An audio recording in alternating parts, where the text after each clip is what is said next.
boa noite. Está começando agora o Band Cidade. E na edição de hoje você confere. Avô e neto morrem afogados durante pescaria na cidade de Esperantina. Justiça decide anular o registro de candidatura de Gustavo Henrique ao governo do estado. E mais, STF decide que valor do IPTU não deve levar em conta o tamanho do imóvel. Tudo isso e muito mais você acompanha a partir de agora no Band Cidade.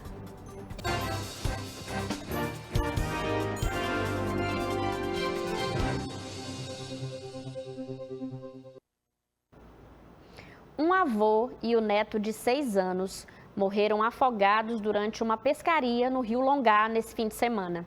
A tragédia aconteceu na zona rural de Esperantina, no norte do Piauí. As vítimas foram identificadas como Gildene Amorim Silva e Nicolas Santos Amorim, de 6 anos. De acordo com as informações do Corpo de Bombeiros, eles saíram para pescar por volta das 2 horas da tarde. E logo em seguida, eles teriam desaparecido ali nas águas. Eles, segundo os familiares, já tinham o hábito de fazer essas pescarias. Eles usavam a rede para pescar ali no Rio Longá, na cidade de Esperantina.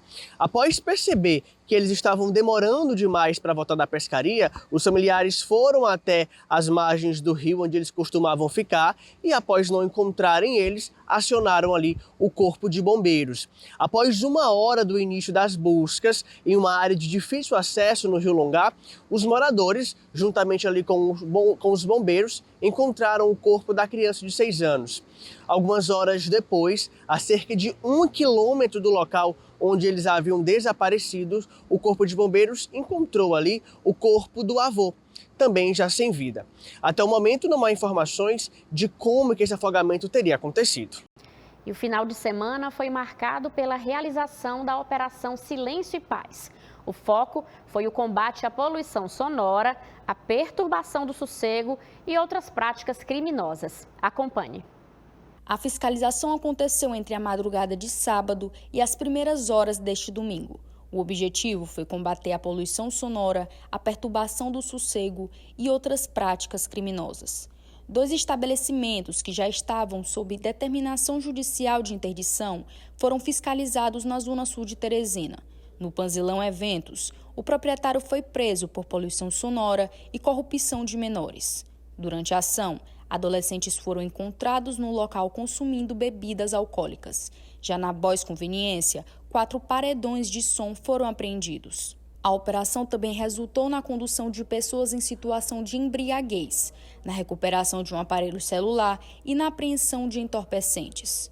A Operação Silêncio e Paz foi coordenada pela Superintendência de Operações Integradas e contou com o apoio do Corpo de Bombeiros Militar do Piauí. E 2 homens foram presos em flagrante pela Polícia Militar, suspeitos de furtar um estabelecimento comercial no centro de Teresina. Segundo a PM, um deles carregava uma sacola com os produtos retirados do local. Populares que presenciaram o crime procuraram a Polícia Militar e entregaram registros em vídeo da ação. Com as informações e as características dos suspeitos, os policiais iniciaram as buscas pela região. 2 homens foram localizados e abordados. Um deles carregava um saco com diversos produtos retirados do estabelecimento. Segundo a Polícia Militar, um dos presos já tinha passagens por ocorrência de furto. Ainda de acordo com informações da PM, ele teria sido preso em maio deste ano após furtar o mesmo estabelecimento. Na ocasião, recebeu liberdade e passou a usar a tornozeleira eletrônica, que teria sido rompida cerca de 2 semanas depois. O outro suspeito também é conhecido das forças de segurança por ocorrências de furtos e arrombamentos. Conforme a Polícia Militar, ele foi abordado diversas vezes na região central de Teresina e possui registros de prisões anteriores. Os 2 foram encaminhados à Central de Flagrantes, onde foram realizados os procedimentos legais. E veja no próximo bloco. Em mais um capítulo da disputa dentro do Avante no Piauí, a Justiça Eleitoral anulou a candidatura de Gustavo Henrique ao governo do estado. A gente volta já.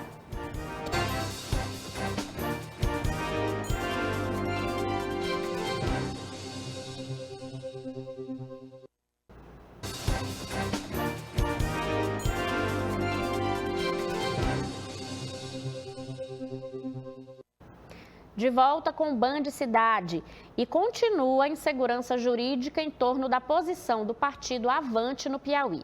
Após registrar 2 atas de convenção e 2 candidatos ao governo com o apoio da legenda, o TRE decidiu neste domingo anular a candidatura de Gustavo Henrique ao governo do estado.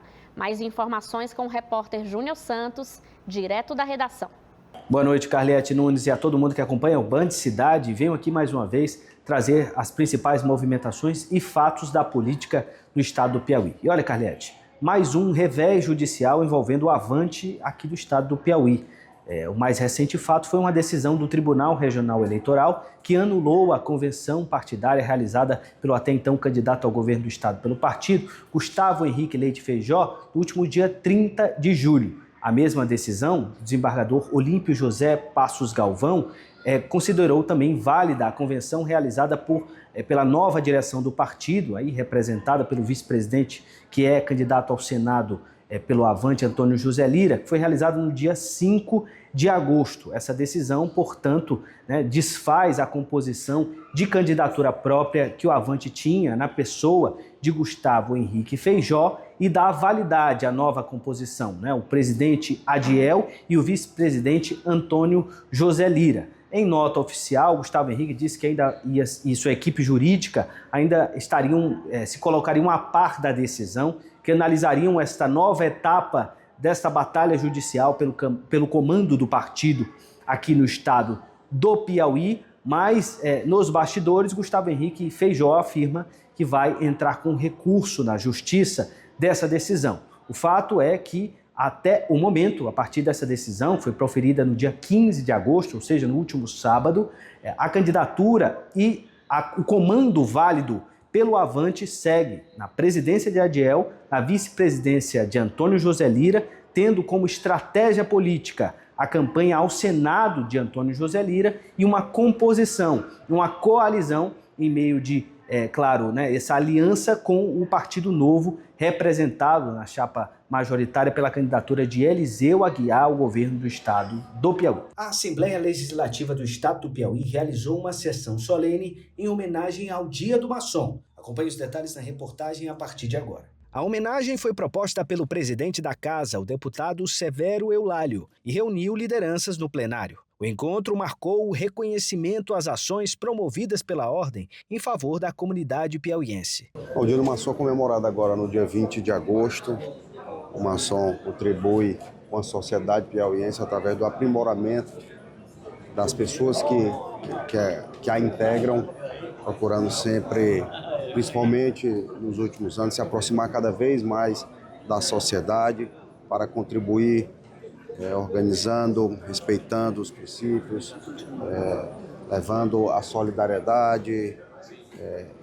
Os maçons costumam dizer que a grande importância é lapidar a pedra que são as pessoas que lá chegam, com suas imperfeições, que com o seu trabalho na maçonaria servem para que possam potencializar as virtudes e, claro, se aperfeiçoar cada vez mais, e dessa maneira as pessoas cada vez, digamos, aperfeiçoadas, melhoradas, vivendo em sociedade, em harmonia, possam ajudar a sociedade piauiense a se desenvolver a cada dia. Durante a sessão, o grão-mestre da Grande Loja Maçônica do Piauí, Oswaldo Pierotti, destacou a importância desse reconhecimento para a consolidação dos principais pilares da instituição.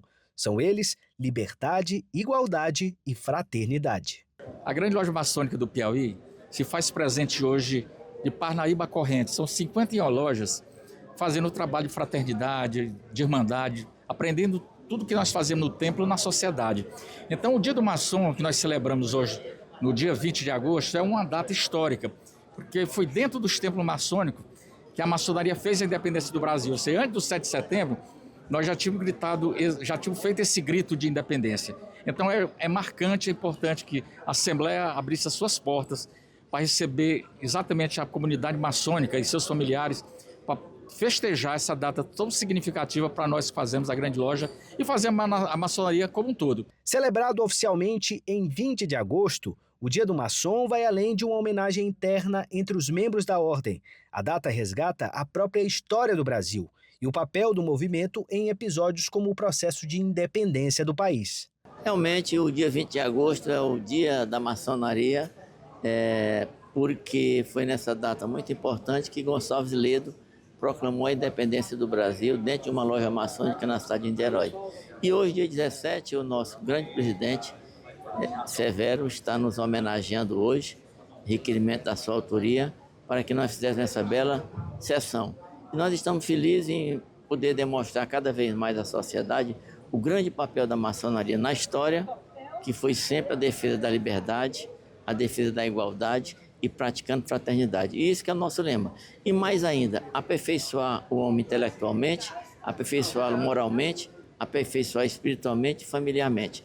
Isso, toda a família maçônica pratica isso e leva isso à sua sociedade. Um dos principais papéis da maçonaria a nível mundial, inclusive no Brasil, foi permitir que se extinguissem os impérios, deixar que apenas poucas pessoas decidissem e o povo passasse a escolher seus representantes para consolidar que a voz do povo seja ouvida, respeitada e seja a mais importante de todas, como reza a nossa Constituição. A maçonaria consolidou a democracia, hoje estamos em outros momentos, mas mesmo assim, ainda que existam polarizações, pensamentos divergentes, a gente está feliz porque eles podem ser ouvidos a ambos os espaços, não importa se é extremismo ou ascentrismo, mas todos eles têm a liberdade de se expressar. Os demais membros da ordem que estiveram presentes destacaram o papel da instituição na sociedade e reforçaram os princípios históricos que orientam a atuação da maçonaria no Piauí. A maçonaria tem uma história muito importante, né, na sociedade, onde nós, o maçom, defendemos sempre a igualdade, a fraternidade, a liberdade e a justiça. Compromisso que a gente temos que ter todos os dias e é a base da maçonaria. Né? Nós trabalhamos de forma discreta, mas sempre pensando no melhor para o próximo, né, para a sociedade. Nós, enquanto maçons, estamos inseridos dentro da sociedade piauiense, nos tribunais, nos hospitais, nas igrejas, ou seja, em todos os lugares nós vamos encontrar um maçom. E o maçom é esse, aquele que quer ajudar, que quer fazer também com que as políticas públicas sejam desenvolvidas, principalmente dentro do estado do Piauí. Para nós é uma grande alegria, uma felicidade ser homenageado hoje aqui na Assembleia Legislativa do Piauí, que é a casa dos piauienses. Então nós só temos que parabenizar todos os maçons em nome do nosso sereníssimo grão-mestre, o irmão Oswaldo Pierotti, que representa toda a grande loja do estado do Piauí, qual hoje estava aqui junto com o Grande Oriente do Piauí e o Grande Oriente Independente. Mais do que uma homenagem, a data, o dia 20 de agosto, marca a continuidade de uma trajetória iniciada no século XIX e que no Piauí segue presente por meio de projetos sociais e de assistência comunitária desenvolvidos em todo o estado. E direto de Brasília, vamos falar com o nosso correspondente Napoleão de Castro. Boa noite, Napoleão. Boa noite a você, boa noite ao nosso telespectador da Band Piauí. Falamos do Tribunal Superior Eleitoral em Brasília, onde foi apresentado nesse início de noite o Centro de Divulgação das Eleições, que será o responsável pela divulgação do resultado das eleições em 2026. A solenidade contou com a presença de ministros e representantes da imprensa de todo o país e da equipe Band Cidade aqui na capital brasileira. O presidente do Tribunal Superior Eleitoral, Nunes Marques, inicialmente falou sobre os trabalhos do CDE. Neste momento, damos início a duas importantes fases do processo eleitoral. A primeira é a inauguração deste ambiente, o Centro de Divulgação das Eleições, o CDE. O presidente do TSE destacou também essa parceria com a imprensa brasileira, com mais de 1.000 profissionais do Brasil e do exterior que vão estar acompanhando o resultado das eleições. Pensamos neste espaço para acolher vocês e os mais de 1.000 profissionais de comunicação que passarão por aqui de hoje até o início de novembro. Ele destacou ainda o papel fundamental da boa informação para o processo da democracia brasileira. O objetivo é que se torne um ambiente de diálogo aberto com a Justiça Eleitoral, em que a transparência e o acesso à informação não encontrem quaisquer obstáculos. O trabalho realizado por vocês, jornalistas, de dentro e de fora do país, é essencial para que a sociedade tenha acesso a informações corretas e contextualizadas sobre o processo eleitoral. A Justiça Eleitoral tem na imprensa uma aliada, por compartilhar com ela a paixão pela democracia e pela informação de qualidade. Essa parceria é um meio importante para aproximar a cidadão e o cidadão das eleições. O Centro de Divulgação das Eleições esse ano foi ampliado para atender mais de 1.000 profissionais que aqui estarão no dia 4 de outubro, o primeiro turno das eleições, e também no segundo turno das eleições em todo o país. A equipe Band Cidade, claro, credenciada aqui está, vai estar também daqui, acompanhando tudo para o nosso telespectador. Do Tribunal Superior Eleitoral em Brasília, Napoleão de Castro, para o Band Cidade. O Supremo Tribunal Federal decidiu que os municípios não podem usar a área do imóvel como critério para definir o valor do IPTU. A decisão foi unânime e tem repercussão geral, ou seja, ela deve ser seguida em todo o país. Na prática, essa decisão estabelece um parâmetro para as legislações municipais que tratam do tema. Caso alguma prefeitura adote alíquotas considerando a dimensão do imóvel, essa regra deve observar o atual entendimento firmado pelo Supremo, podendo ser objeto de questionamento judicial. Uma coisa que vem acontecendo, inclusive, aqui em Teresina, por conta do valor do IPTU 2026. E veja no próximo bloco, Piauí deve alcançar a produção recorde de grãos em 2026. Voltamos em instantes.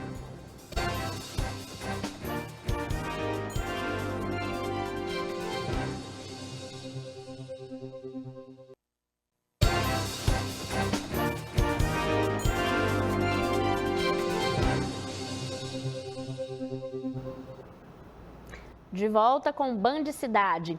E o prêmio Band Cidades Excelentes, que reconhece as melhores iniciativas na gestão dos municípios, teve as inscrições prorrogadas. Confira. O Prêmio Band Cidades Excelentes 2026 está na sua 6ª edição, reconhecendo as melhores gestões municipais do Brasil. O indicador avalia critérios como eficiência fiscal, educação, saúde, governança e novidade deste ano, segurança pública. As inscrições para prefeituras se encerram em 31 de agosto. Acesse o QR Code para mais informações. Embora cidades maiores como Teresina, Parnaíba, Picos e Floriano concentrem mais recursos econômicos, cidades pequenas como Olho d'Água do Piauí, Pedro Laurentino e São Félix do Piauí se destacaram mesmo com populações inferiores a 3.000 habitantes, mostrando que não é o tamanho da cidade que determina a qualidade de vida de seus moradores, mas sim as boas práticas administrativas de seus gestores. Participe! Vamos agora acompanhar o nosso boletim esportivo com Alex Mendes.